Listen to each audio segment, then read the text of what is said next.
Hello guys, une d'entre vous m'avait demandé de faire une vidéo sur qu'est-ce que c'est le BEPA. Dans cette vidéo je vais juste vous parler du BEPA version service aux personnes, parce qu'il me semble qu'il y a différents BEPA pour chaque catégorie de formation. Je pense que certains d'entre vous qui vont tomber sur cette vidéo ne sauront pas ce que ça veut dire BEPA. BEPA tout simplement ça veut dire brevet d'études professionnelles agricoles. Il est équivalent au BEP, c'est la même chose mais c'est version agricole. La formation dure 2 ans, l'enseignement se divise entre différentes matières. Vous avez les matières générales que vous trouvez comme en général et vous avez les matières professionnelles, donc tout ce qui est pratique que vous apprenez par le biais des stages, par le fait que vous apprenez au lycée. Alors là moi je suis rendue à ma 3e année en bac pro SAPAT, service aux personnes et au territoire, donc je suis dans un lycée professionnel, mais vous pouvez réaliser votre BEPA dans les MFR, donc les maisons familiales et rurales, dans les lycées professionnels, faire un apprentissage il me semble, pas vraiment sûr, mais en tout cas les 3 là sont déjà pas mal. Si comme moi vous êtes dans un lycée professionnel et que vous réalisez le BEPA, sachez que le BEPA se fait sur 2 ans comme j'ai dit précédemment, donc moi ça a été sur la seconde et la première. Le BEPA dure 2 ans, donc moi je l'ai fait sur la seconde et la première. Là je suis rendue en terminale et je fais que des CCF mais qui comptent pour le bac. Sauf que en seconde et première vous avez des CCF qui comptent pour votre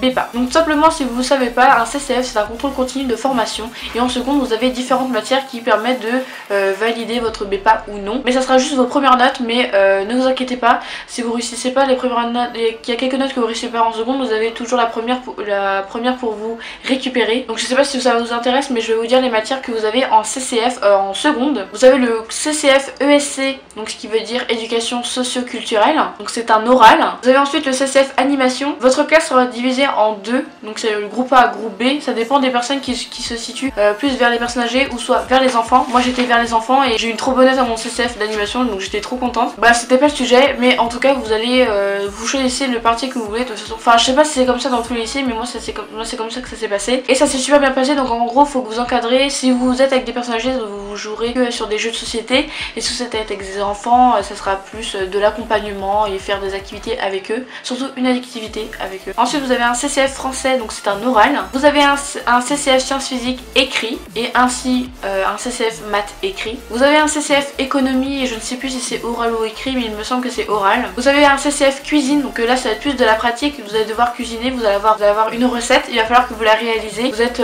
par 5 ou 7 personnes, un jury pour 2 personnes qui vous surveille et note sur un papier ce que vous faites de mal, enfin tout, si vous contrôlez le temps, vous savez vous organiser, plein de choses comme ça. Ensuite vous avez le CCF entretien des locaux, donc tout simplement c'est vous serez évalué sur comment on fait le dépoussiérage, enfin pas mal de choses comme ça. Dans tous les cas vous pouvez apprendre tout ça dans la formation bac pro, que ce soit à la MFR ou dans un lycée professionnel. Et ensuite pour terminer, pour la seconde vous avez un CCF histoire orale. Ensuite je passe à la première, donc là vous allez avoir différents CCF. Après concernant les coefficients CCF seconde et CCF première je ne sais absolument plus, je pourrais pas vous dire, mais dans tous les cas vous verrez si vous passez cette formation. Donc en première vous avez le CCF oral de stage, donc là c'est vous allez avoir un oral sur votre rapport de stage, un jury de 2 personnes va vous poser des questions. Ensuite vous avez le CCF 2PS, donc éducation physique et sportive, donc c'est le sport. Vous avez le CCF ESC, donc éducation socio-culturelle, et là ça sera pas oral mais plus écrit. Ensuite vous avez le CCF documentation, donc là ça sera écrit et en même temps vous aurez autre chose à faire il me semble, c'est faire un panneau que vous aurez fait durant toute l'année il me semble, et que vous serez noté, je sais plus. Mais après je pense que tout dépend des lycées. Et ensuite vous avez un CCF informatique qui est de la pratique, donc vous devez réaliser par exemple un diaporama, un doc Excel, enfin plein de trucs comme ça que vous apprendrez pendant toute l'année. Ensuite vous avez un CCF informatique écrit, donc là ce sera des trucs à répondre, des questions tout ça. Ensuite vous avez le CCF TP santé, donc là c'est plus de la pratique, donc c'est par exemple vous aurez quand vous arriverez ça sera une prof que vous n'aurez sûrement pas, du coup vous aurez un sujet, et par exemple si ça sera madame Intel 86 ans, elle est hémiplégique du côté gauche et vous devez surveiller, enfin vous occuper de cette dame et en même temps de son enfant, enfin c'est un truc comme ça, un truc que j'essaie de formuler, voilà. Et en gros vous devrez en même temps surveiller la personne et en même temps vous occuper de l'enfant, donc c'est très technique vous allez voir, mais c'est quelque chose qu'on apprend durant la formation et durant les stages, donc ne vous inquiétez pas, je pense que ça va très bien se passer. Donc ça reste un peu quand même la chose la plus dure, mais il faut vraiment avoir confiance en soi, très bien connaître les comment être, qu'est-ce que c'est hémiplégique, tout ça, enfin. Et ensuite vous avez le CCF anglais, donc ça sera de la compréhension orale, donc c'est un truc qui vous font passer par le biais d'une cassette ou d'un CD et vous devrez noter sur votre papier.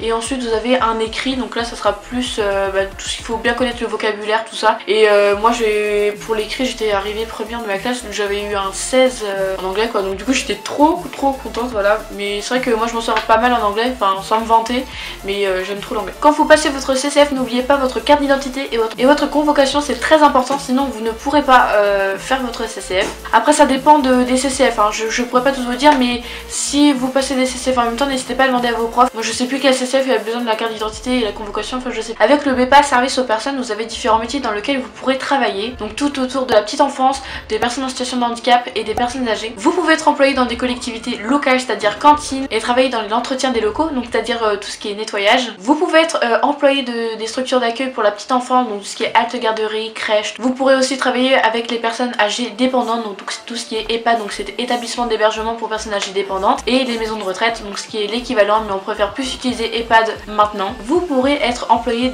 des structures d'accueil de loisirs dans un milieu rural, donc tout ce qui est gîte et chambre d'hôtes. Vous pouvez être assistante de la vie quotidienne des personnes âgées dépendantes ou handicapées. Vous pouvez être garde-malade mais à l'exclusion des soins, donc c'est-à-dire que vous ne ferez aucun soin, c'est juste que vous ferez aucun soin, vous resterez près de la personne qui est souffrante. Vous pourrez être employé auprès des enfants, employé familial, nourrice, garde d'enfants à domicile et auxiliaire de vie auprès des enfants. Vous pouvez avoir le choix d'être assistant ou assistante de vie scolaire, d'aide maternelle en école ou être ATSEM, donc agent territorial spécialisé dans les écoles maternelles. Vous pouvez aussi être agent des services hospitaliers ainsi que agent de propreté hospitalière, ensuite agent hôtelier hospitalier ainsi que agent polyvalent d'hôtellerie et employé polyvalent d'hôtellerie. Donc si vous avez votre BEPA, vous pourrez organiser des activités sous le contrôle d'un encadrement ou de l'employeur, mais vous serez autonome dans les tâches d'entretien et de l'hygiène et dans les relations que vous entretenerez, je sais pas comment on dit, avec les personnes dont vous aurez la charge. Donc voilà, j'espère que cette vidéo vous aura plu et vous aura ouvert les yeux et ainsi vous aura aidé. J'espère en tout cas, parce que sinon ça, je sais pas ce qu'aurait été l'utilité de cette vidéo.